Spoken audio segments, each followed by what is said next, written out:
There's a new LegalEagle It's on an the... emergency, rebellion, an insurrection, and clearly an invasion of Mexicans. Just look at all those flags. Well, they're not a city of immigrants, they're a city of criminals. According to Donald Trump, Los Angeles is a war zone, and the only thing that can restore order is thousands of soldiers and hundreds of Marines patrolling the streets.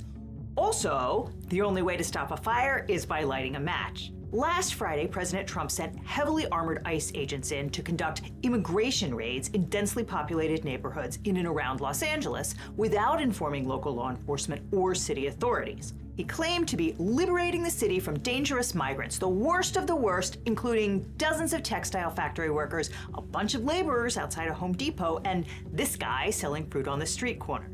Protests immediately erupted across the city and were predominantly peaceful, but a few of them were not, including the downtown protest where about 5 parked robo-taxis were lit on fire, which, if you know anybody from Los Angeles, that's kind of a thing they do there, especially when the Lakers win the championship. But that didn't stop the Trump administration from jumping at the opportunity to grab power away from the states, even when the Constitution pretty clearly forbids it.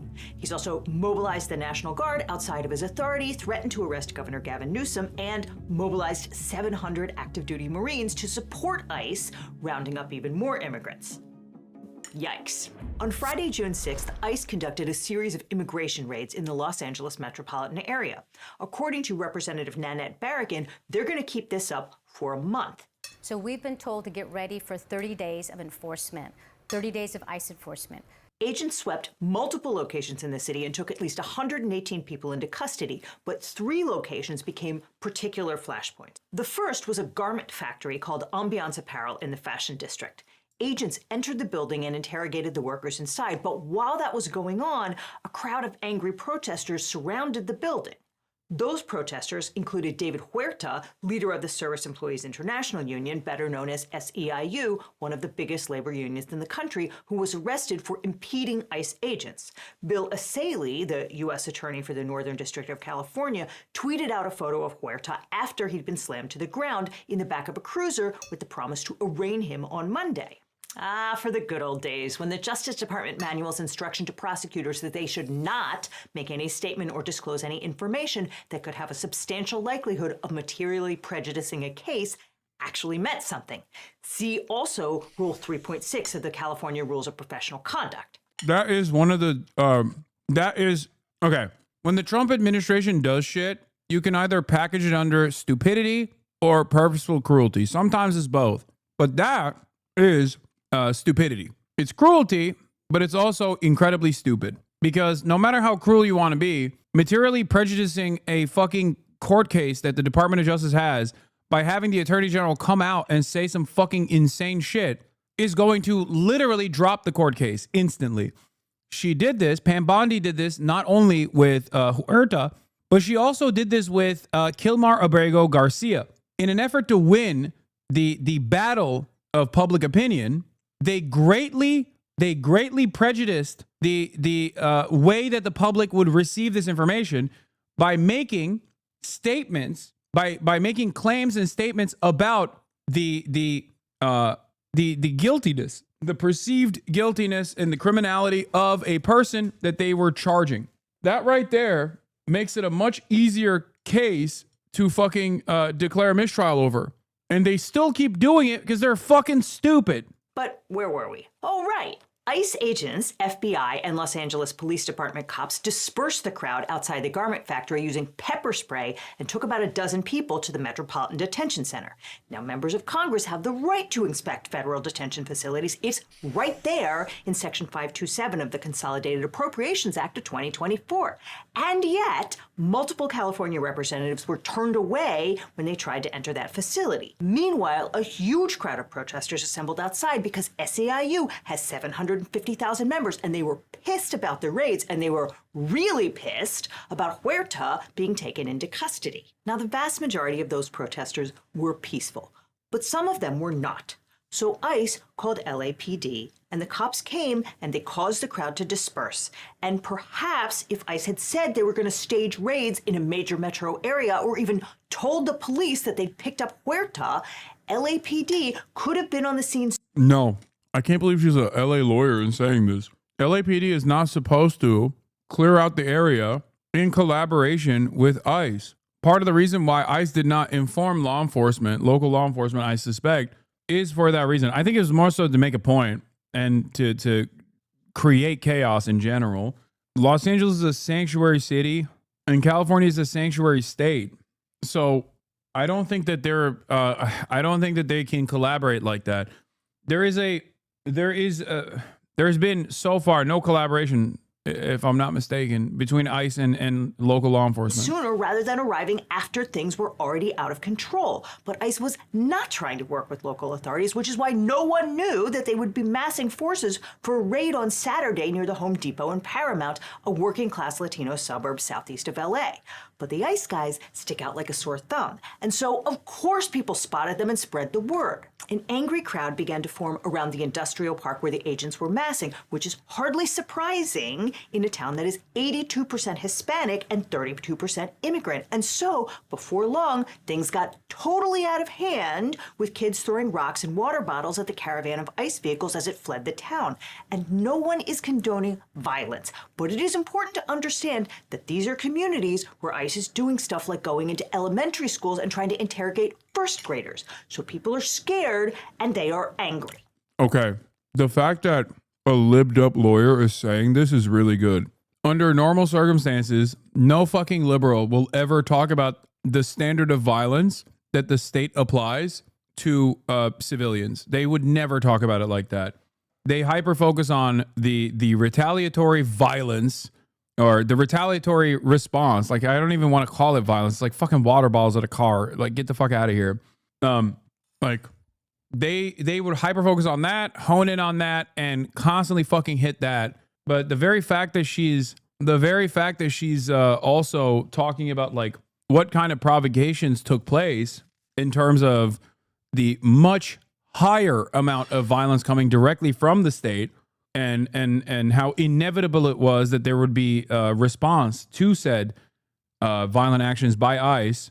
It's good. It means that I think more liberals also recognize this unfair dynamic. After the raids and the continued detention of Huerta, there was widespread protest across the city on Sunday and Monday. But by then, the LAPD had interposed themselves between ICE and the protesters, and they were the ones firing round after round of tear gas and pepper balls and less lethal rubber bullets, including at this Australian reporter.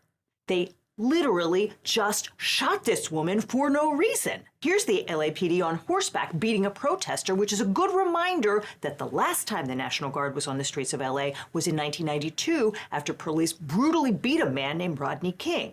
That attack, which was caught on tape, ignited a firestorm, and when the police were acquitted by a jury of the assault, it sparked widespread rioting. In what became known as the Rodney King riots, looting and arson were rampant.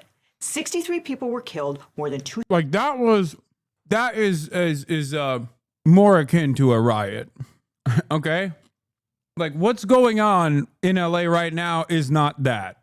And given how big Los Angeles is, I wasn't there, obviously, in 1992. I was 1 year old, but I suspect that even back then, there were probably other parts of the city that did not even experience anything. That's how big LA is, chat. This is not even to say that like this wasn't a riot or whatever. It's just to try to get you to understand how fucking vast of a land the Los Angeles greater metropolitan area occupies. 2,000 were injured and 12,000 were arrested. The city suffered more than $1 billion in property damage, and those were 1992 dollars. But in 1992, Los Angeles authorities knew that if the verdict in the Rodney King trial came back not guilty, the city was going to be furious, and so Mayor Tom Bradley preemptively put the National Guard on standby and called them up on the same night of the verdict when the violence erupted. Local officials are pretty good at knowing what the vibe is in their own city, and they're also pretty good at predicting how things are going to go down. And in the case of Los Angeles last Friday, they knew that the LAPD was well equipped to deal with the gathering protests, even though the ICE raids were sprung on them without warning. And what they got was thousands of peaceful demonstrators in a couple of locations and a handful of Waymo robo-taxis torched because their cameras effectively provide surveillance footage for the police. That's crazy. Again, talking about Waymo playing a role in police surveillance, like, wow. LAPD has extensive experience with crowd control in its own streets, and it restored order within hours of being called in albeit by shooting rubber bullets at protesters and reporters indiscriminately. And with all love for Californians, they do know how to stage an actual riot, like when UCLA won the championship in 1995, or when the Lakers beat the Celtics in the NBA Finals in 2010, or last year when the Dodgers beat the Yankees in Game 5. So to paraphrase Crocodile Dundee, that's not a riot, this is a riot. Here, the vast majority of Angelenos just went about their business and there's no widespread violence or looting. Police have matters well in hand, like what are the troops going to do in LA? Get brunch at Cantor's on Fairfax before hitting up Griffith Observatory? Meanwhile, Donald Trump spent the weekend firing off incendiary social media posts blaming California politicians for not putting out the fire fast enough after ICE lit it. He said, if Governor Gavin Newsom of California and Mayor Karen Bass of Los Angeles can't do their jobs, which everyone knows they can't, then the federal government will step in and solve the problem. Riots and looters, the way it should be solved. Trump's border czar Tom Homan threatened to arrest Governor Newsom and Mayor Bass for crossing that line, whatever that means. I'll say it about anybody. You cross that line.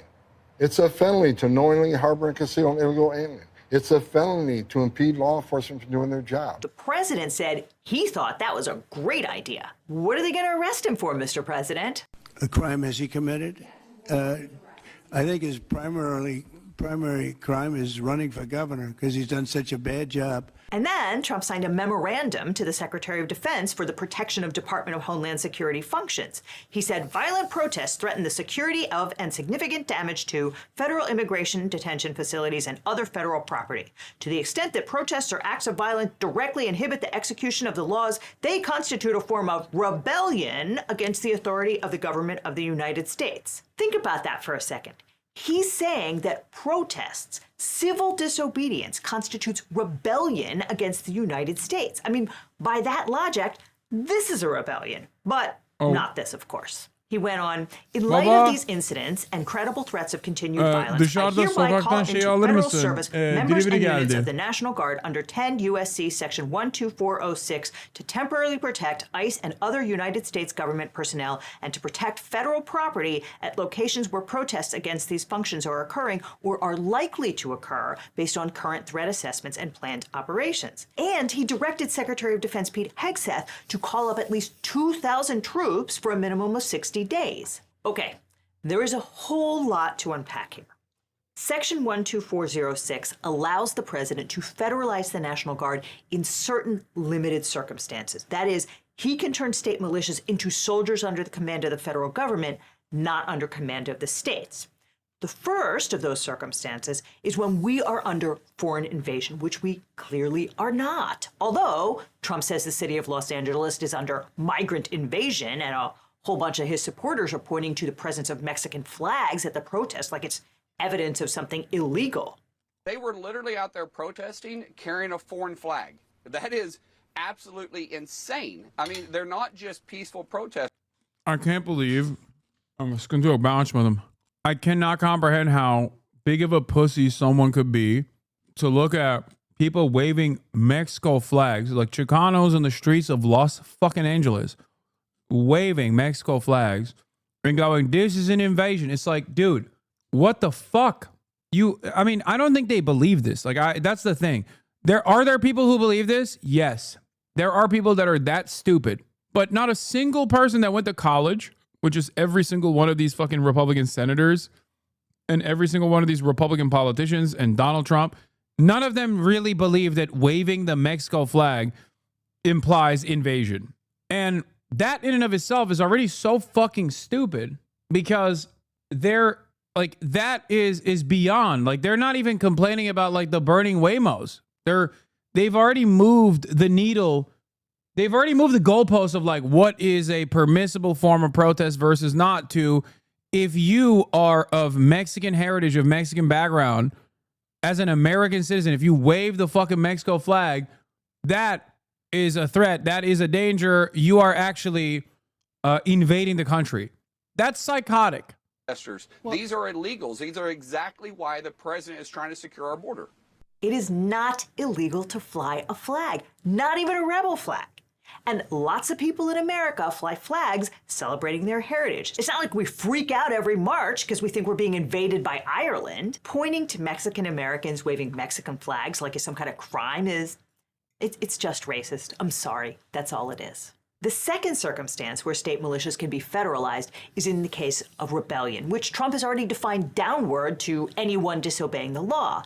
But is there an actual rebellion here against the government? I mean, clearly not. The third circumstance is when the president is unable with regular forces to execute the laws of the United States, which is obviously not the case.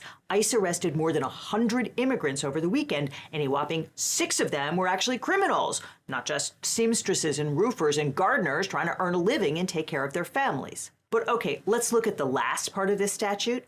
It says orders for these purposes shall be issued through the governors of the states, which certainly did not happen. California Governor Gavin Newsom did not approve this call-up of the state's National Guard. So we're batting 1,000 here. But let's go back to that declaration, because protests are First Amendment protected activity, and Trump is assembling thousands of troops to protect federal property at locations where protests against these functions are occurring or are likely to occur. So we could be looking at troops stationed anywhere in the country based on the Secretary of Defense's suspicion that there might be protests there. Not violence or rioting or obstruction, just protests, and for an unlimited length of time. After he signed the proclamation, President Trump immediately congratulated himself for restoring order to Los Angeles, despite the fact that no National Guardsmen were even on the ground yet. Pete Hegseth called the garment workers and landscapers ICE had rounded up a dangerous invasion facilitated by criminal cartels, aka foreign terrorist organizations, and a huge national security risk.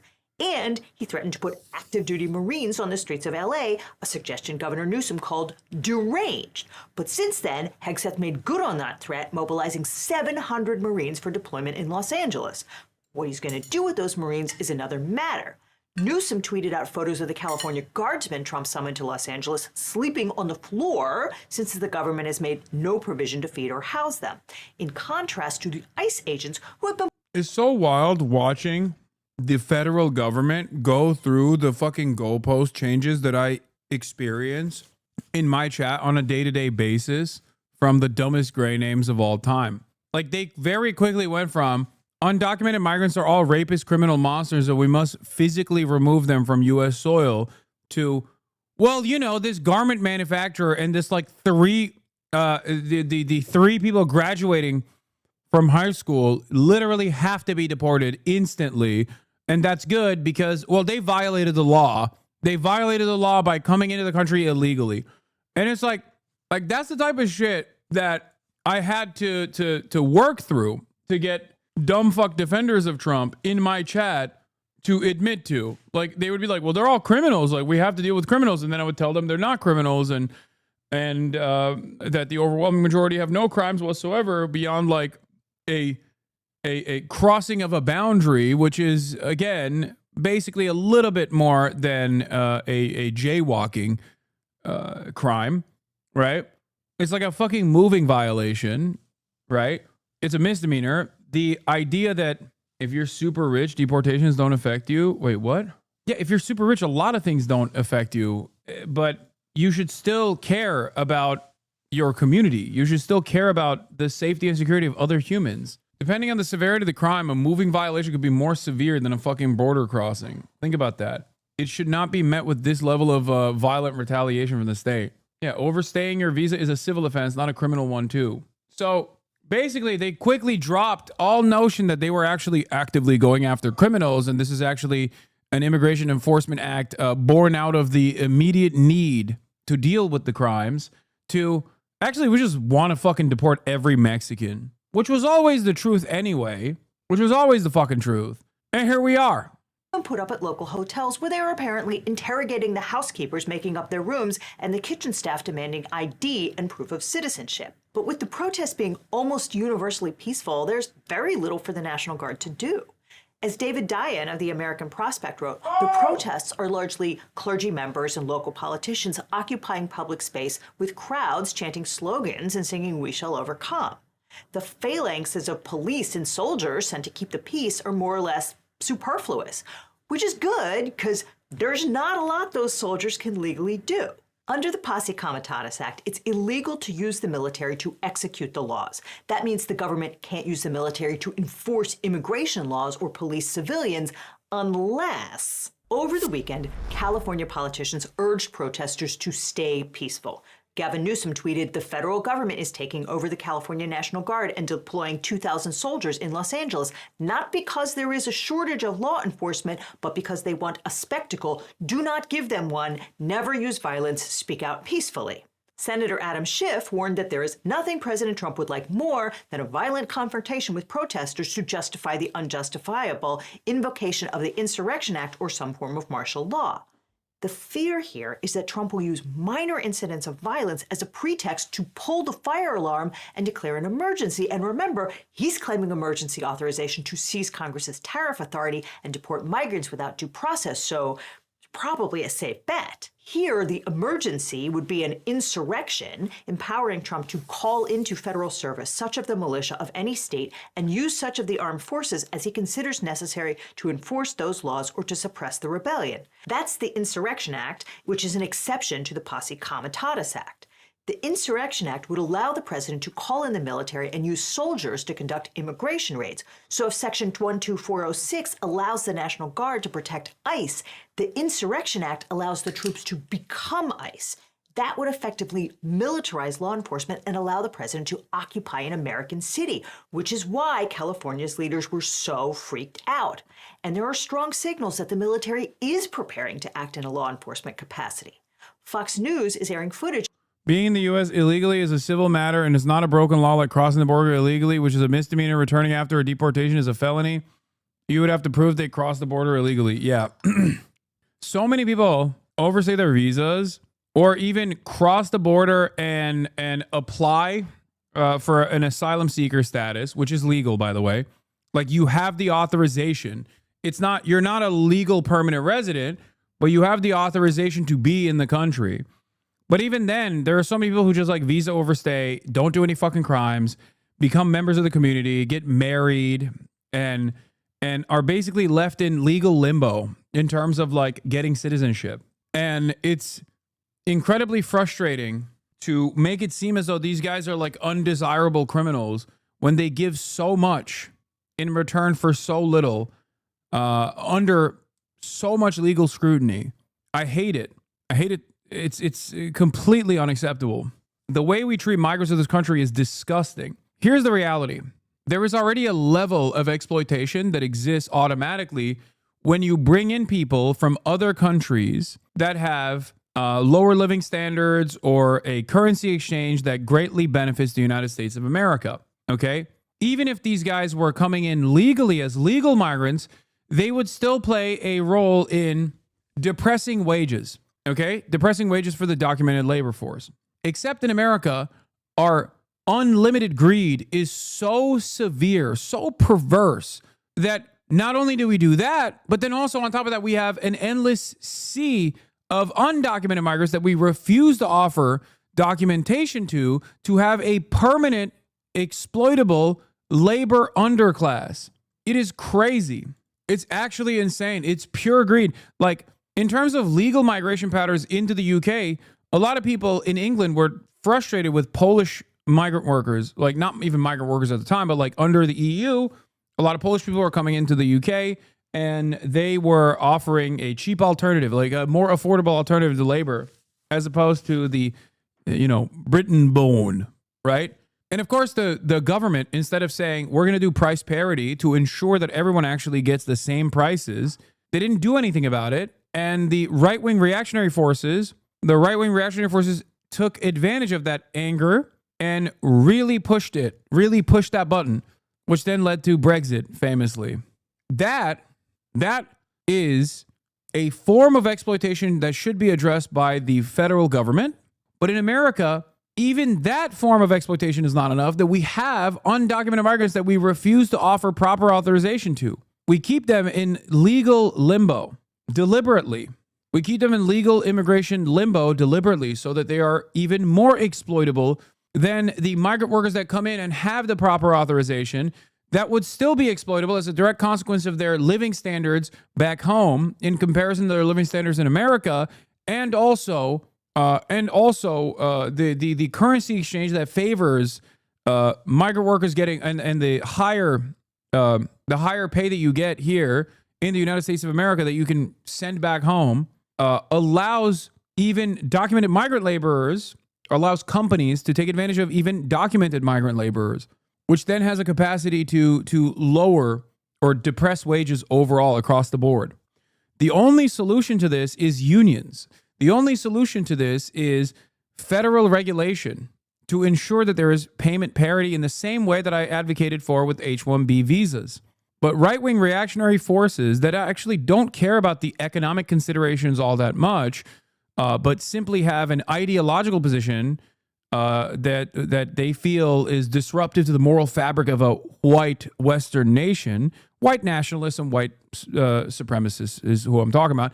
They use this argument as a further justification to draw anger towards migrants.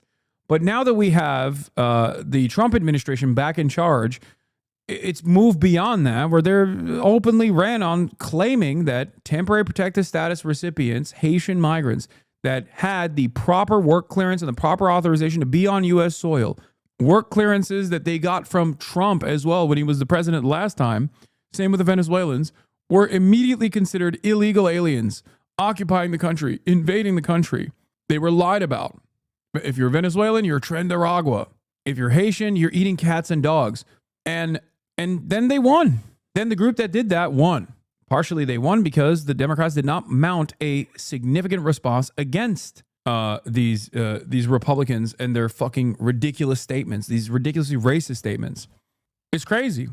Of the Marines training to arrest and subdue civilians. The reality is here, we got hooligans running around and they are causing undue harm to police, and the police need to be backed up. Hooligans? We're calling out the National Guard for hooligans now? First of all, the LAPD is clearly not overwhelmed and was able to disperse the crowd. Yeah, the LAPD is already a military force in and of itself. There's a reason why people can't even figure out which units are being deployed against who. You know what I mean? They're like, oh, is that the National Guard? Nope, that's just the LA Sheriff's Department. They have the same fucking gear, basically. Without much difficulty. In fact, LAPD Chief Jim McConnell put out a statement making it very clear that dumping Marines in the middle of the city is very much not wanted. He said, the Los Angeles Police Department, alongside our mutual aid partners, have decades of experience managing large-scale public demonstrations, and we remain confident in our ability to do so professionally and effectively. Second, the president is only supposed to be federalizing state militias in cases of a total breakdown of the rule of law, which just isn't happening here, and it's a gross violation of state sovereignty to take away its authority to police its own citizens, which is something DHS Secretary Kristi Noem understood last year when Joe Biden was in the White House. But that was then, and this is now. According to the San Francisco Chronicle, Noem is asking the Pentagon to authorize troops to detain, that is, arrest people. Mutual aid partners, anarchists are never beating the allegations. I'm sorry. This is the one time where there is no anti-anarchist sentiment allowed, okay? They can be as crusty as they want. They can be as showerless as they want. No anti-anarchist sentiment allowed in this fucking chat, okay? I'm putting a curfew on shitting on anarchists, saying that they don't know how to read, saying that if they knew how to read, they would no longer be anarchists, saying that they smell bad, saying that they're crusty, saying that the only friends that they have are cats. All of those things that many of you are saying, not me, you are saying that, okay? Right now, you are not allowed to say those things. Because this is the anarchist time to shine, if we're being real. They are so well organized, surprisingly enough, with mutual aid and with appropriate tactics that it's impossible to shit on anarchists in times like this, okay? This is part of the reason why I always say, like, this is the moment where it matters, and anarchists are always in the fucking front line in moments that matter. No, I did not get the press pass. I don't think the LASD is going to give me a fucking press pass, and I don't even think I need it anyway. Which is a core law enforcement activity. So either she's asking the Defense Department to violate the Posse Comitatus Act, or she's preparing to be on a different legal footing. Trump's Deputy Chief of Staff, Stephen Miller, is openly calling it an insurrection, and so is Trump. But California is a big state, and it's got the resources to fight. First, Governor Newsom called Homan's thuggish bluff. Has been here 10 years. the fear, the horror. The hell is this guy? Come after me, arrest me. Let's just get it over with. Tough guy. You know, I don't give a damn. But I care about my community. I care about this community. The hell are they doing? These guys need to grow up. They need to stop. And we need to push back. And I'm sorry to be so clear, but that kind of bloviating is exhausting. Thanks, Gavin. Then he filed a lawsuit in the Northern District of California. That case, appropriately captioned Newsom v. Trump. Yeah, he lost aura after being muted for 5 minutes. I hate that these kinds of stunts paired up with pretty privilege unironically work in favor of Gavin Newsom. He is a despicable monster of epic proportion. And everything he said right there about Donald Trump, like, or everything he said about how much he cares about his community or whatever, is an abject lie. And people that live in California know it is a fucking lie. We just simply have no other option other than like Adolf Hitler's reanimated corpse that runs against Gavin Newsom. So I hate that like liberals are getting on board on the Gav train. Ugh. They're getting on board with Gav train. Choo choo. Get on the Gav train. I don't like it. Also, Trump said in theory Gavin Newsom should be charged, which is so lame. Just fucking charge him. Just arrest him, dude. I mean, actually don't, because then you're going to make him a national hero. Gavin Newsom? Well, he's not doing a good job. You know, arrest, what does that mean? He's not doing a good job. Charge him? Well, in theory, you could, I guess. You know, it's almost like a dissipation of duty. Nobody's ever seen anything like that. Are you going to arrest Gavin Newsom? Well, he's not doing a good job. Yeah, no, he's being a he's being a pussy. Saw someone say that Gavin is like Godzilla and hate him for how he destroyed the city, but then Mothra shows up and that is so perfect. I don't even feel comfortable giving him any positive affirmation.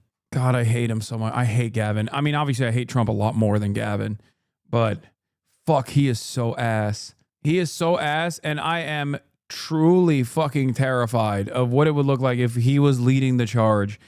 Oh my God, America would be firmly committed to homosexual fascism as opposed to homophobic fascism.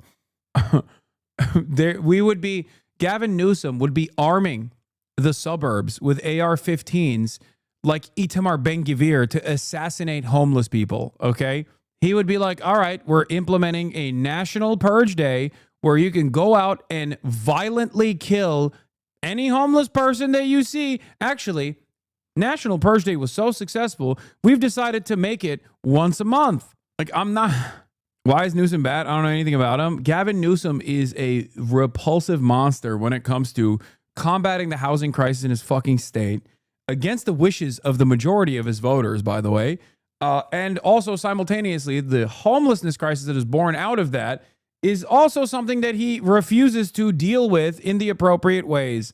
Yeah, here. Newsom wants cities to force homeless Californians to move camp every 3 days.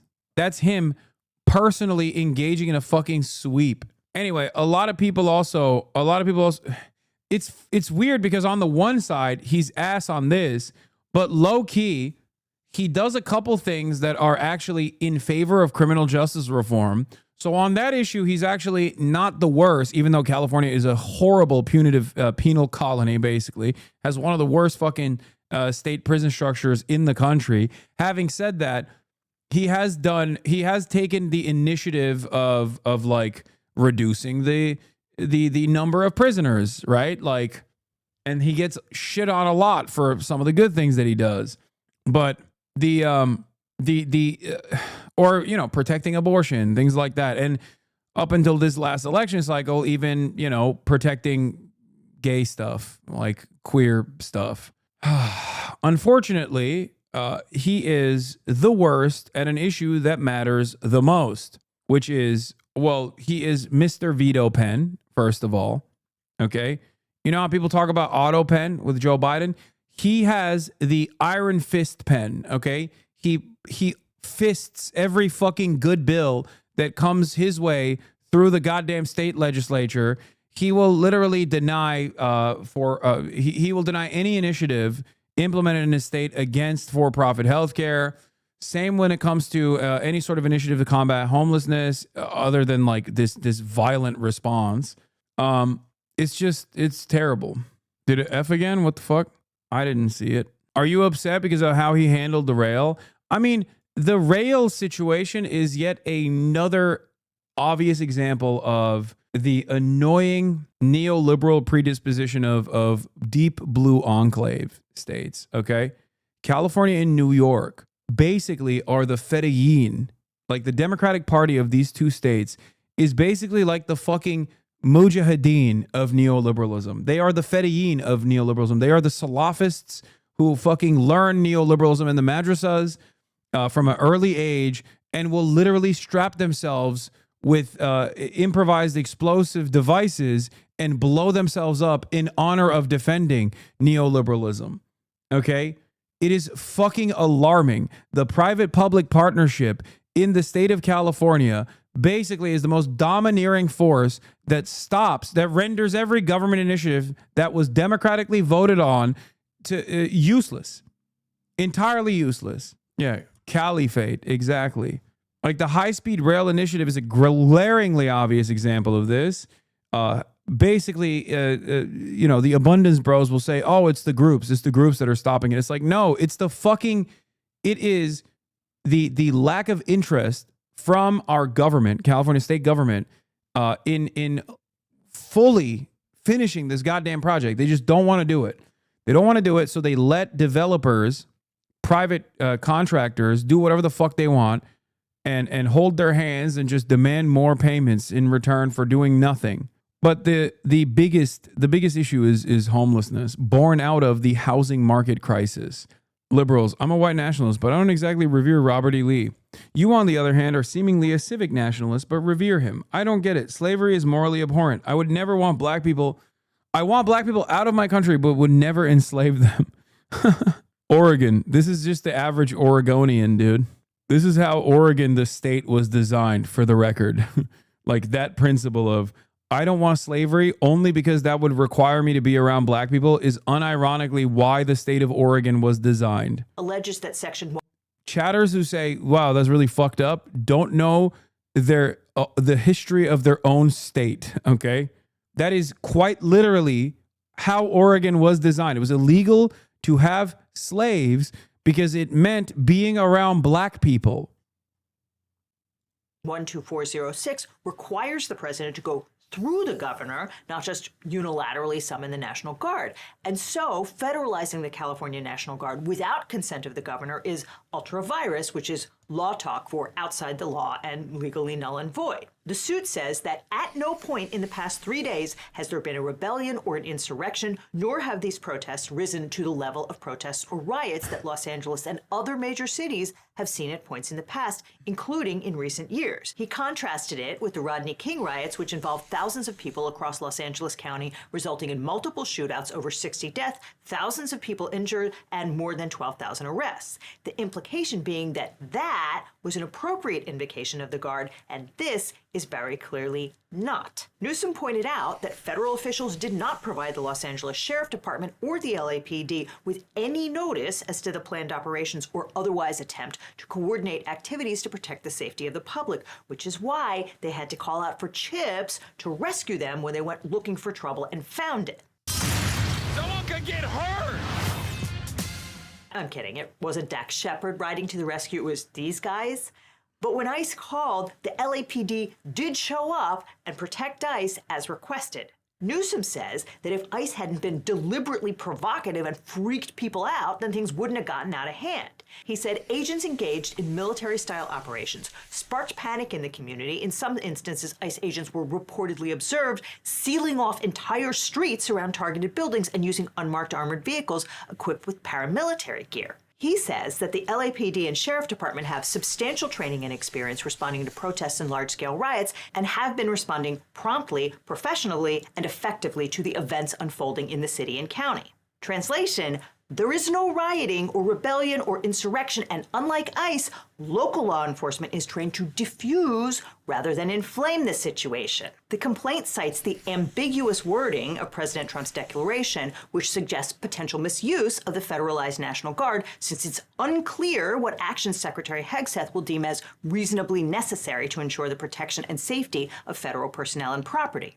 It says that the Trump administration has made it clear that it intends to use National Guard members to effectuate interior civil immigration enforcement, and warns that violation of the Posse Comitatus Act is imminent, if not already underway, which is a big accusation. Or it would be if Trump weren't constantly going on television to talk about all the things he wants to do with those troops. Really? You need soldiers for this? In addition to filing the complaint over the weekend, on Tuesday morning, the state of California moved for an immediate temporary restraining order. The state argued that unless the court stepped in to stop the Trump administration, those federalized National Guardsmen would be used to perform ICE functions in violation of the Posse Comitatus Act. As State Attorney General Rob Bonta put it, the president and Secretary Hegseth have made clear, publicly and privately, that the Marines are not in Los Angeles to stand outside a federal building. Specifically, the state got word that those federalized troops would be holding a secure perimeter in communities around areas where immigration enforcement activities would take place, and securing routes over public streets where immigration enforcement officers would travel. And that sounds a lot like crossing the line between supposedly defending ICE agents from protesters and actively aiding ICE in conducting raids, which would definitely violate the Posse Comitatus Act. And Hegseth more or less confirmed it, saying that 700 active duty U.S. Marines from Camp Pendleton are being deployed to Los Angeles to restore order. He also added a gratuitous dig at Newsom, claiming that we have an obligation to defend federal law enforcement officers, even if Gavin Newsom will not, which is kind of nuts, considering the LAPD turned out in force to scare off those hooligans throwing water bottles at the poor defenseless ICE agents. While AG Bonta may be right about what's about to happen,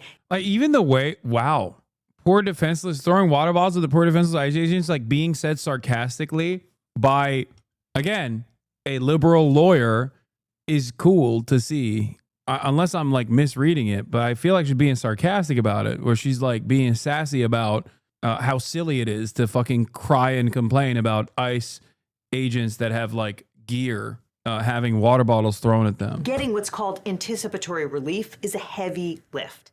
Typically, a temporary restraining order is used to preserve the status quo. Courts almost never issue a TRO to prevent conduct that might or might not happen. But that's not the end of the story. Just because the state might not get the immediate injunction does not mean they won't get one when and if the National Guard is used in a way that violates Posse Comitatus. And California has some very good legal arguments about the illegality of invoking Section 12406 and federalizing the Guard over the governor's objections. I mean, even if Trump can persuade a court that a rebellion is whatever he says it is, the plain language of Section 12406 requires that any federalization orders shall be issued through the governors of the states, and this one was not. And if Trump's federalization order was unlawful, that means the federal government has stolen resources that properly belong to the state of California. And we're heading into wildfire season when the state often needs to deploy the National Guard to actually help its citizens, which it won't be able to do if Pete Hegseth is dragging the National Guard around the country to form a human shield around ICE agents every time they think there might be a protest. The 10th Amendment says that the powers not delegated to the United States. Yeah, promoting violence is awesome. So mad. Wait, what? Did you misunderstand what I was saying? Do you think I'm promoting what ICE is doing? I'm not. I don't. I think violence is abhorrent. Like, I think that unaccountable, unelected, militarized high school graduates that are fucking running amok in our beautiful city streets, kidnapping people simply so they can reach their fucking quotas is a horrifying act of violence. I don't think it's appropriate at all. Do you? It's despicable. I think it's gross. By the Constitution, nor prohibited by it to the states, are reserved to the states respectively or to the people. That's federalism. And it means that the federal government cannot commandeer state resources to carry out federal policy. They have quotas? Yes, they do. Ironically enough, in the most like liberal fashion, when Wall Street Journal actually released information about this back and forth that was going on with Steve Miller and department heads in ICE, Department of Homeland Security, they didn't say that Stephen Miller had, like, they implied that he actually said that there was a quota, And then Stephen Miller went on television and said, there is a quota. We want 3,000 people kidnapped a day. It was wild because like the Wall Street Journal was like, oh, well, you know, some anonymous figures that were in the meeting told us anonymously that like Stephen Miller greatly wanted to increase the number of deportations. He went on television a couple hours after that was released and said, we want 3,000 people deported a day. Obviously, that's not going to happen, and it's impossible. You would need, I guess, what, like 300, 400,000 ICE agents? You would need 300,000 ICE agents to be able to do, you know, a kidnapping, one kidnapping every 2 minutes. More than that. Hasanabi is a troublemaker. Oh my God, this dude is literally 75 years old. Here, it sure seems like the federal government is taking California's resource, i.e. its National Guard troops. That would take 60,000 agents? No, I think it would be more. I think it'd be closer to 600,000 agents. Do you know how many people it takes to fucking deport one person? Have you not? I mean, the New York Times Daily actually did a pretty decent piece on this earlier today. It came out earlier today. I was listening to it before the stream. And to get one guy, in a lot of circumstances, you need like multiple units. You need multiple cars. They're fucking parked outside, waiting for the point of apprehension. There's like 10 to 15 people for one fucking guy. And it's not even a guarantee that they're going to be able to, it's not even a guarantee that they're going to be able to apprehend the guy to begin with. It's a unimaginably stupid use of resources. In violation of the Constitution. So it's all kicking off, and Trump seems pretty committed to the bit. Here he is at Fort Bragg taking credit for stopping a mob from burning down LA the way he single-handedly put out the wildfires by turning on the magical non-existent spigot of water. None of that happened. And yet, Trump seems dead. Yeah, by the way, this is from military.com. Remember, chatters were asking me, like, where did you get the information that, like, Trump actually pre-screened the troops that were behind him? Military.com. Set on pushing his version of LA as a violent hellscape where the LAPD is cowering in fear of hooligans, and the only thing that can save them is the U.S. military. Whose version of reality will win out? Will it be the Trump administration's dark vision of a city under siege, or the peaceful protesters sitting in the street singing Kumbaya? These are dark and dangerous times, and the summer is just beginning. Now, it's super interesting to see how the media is covering this. Over the weekend, over 380 sources. Okay, the rest of it is ground news. Yeah, Middle Eastern news. Things are also, tensions are rising in Iran.